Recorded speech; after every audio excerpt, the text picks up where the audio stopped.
Well, it was an easy breezy win for the Kiwis, and I've got with me Mark Ramprakash, a former classy English batsman himself. Mark, what do you make of that? Well, I think it was all about the toss. Virat Kohli recognised that the wicket would probably move around a little bit, and it certainly did. He wanted to challenge his team today, and so he decided to bat, when normally, if this had been a World Cup match for real, he would have chosen to bowl. He wanted to challenge his side, and they were certainly challenged. Bolt and Southee bowled excellent new ball spell and really put India under a lot of pressure. I thought Hardik Pandya played nicely, batting at number 5, and Ravi Jadeja showed that he's in some form and batting well, and he got an excellent 50. But other than that, there wasn't too much to write home about. But I think that Indian supporters shouldn't be too dispirited today. I think their team recognised the fact that, this was just a warm-up game, and they'll be perhaps looking to raise their intensity for their next match. Yeah, they must. Well, the Indian fans will be hoping for that. Well, India's middle order was a lot in talks, and the top order too staggered today, if I may say. What do you have to say about that?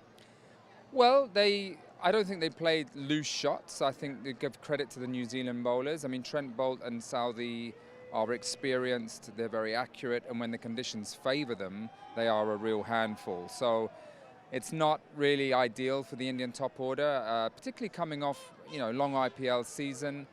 But they'll just dust off the cobwebs and look forward to the next game. And I think that the Indians recognise that their preparation is a slow build-up, and therefore I don't think they'll dwell too much on today.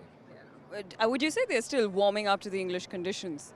Without a doubt. I think Virat wanted to challenge his top order, and they really encountered English conditions at their most bowler-friendly today.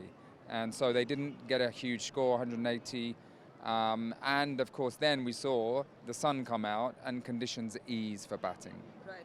From the Kiwis side, what would you say that they would like to take away from today's match? Well, I think the Kiwis are in a completely different place to the Indians. I think the Indians have a very talented squad, settled squad, and a lot of belief because they win a lot of cricket matches. New Zealand, on the other hand, are different. They have experience, but they don't have that win percentage.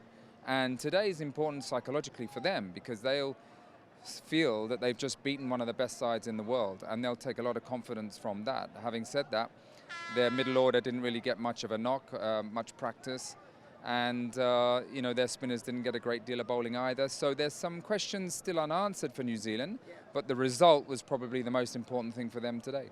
All right, so let me put you on the spot and let me ask you, who are your top 4 going into the World Cup? Well, I have to say India, obviously, and I have to say England. Those two for definite. I think that Australia, unfortunately, annoyingly, they look like they're coming good at the moment, just at the right time. So I'm going to put them in there as well. And then I think it might be one from either New Zealand or South Africa. All right. Thank you so much. Pleasure.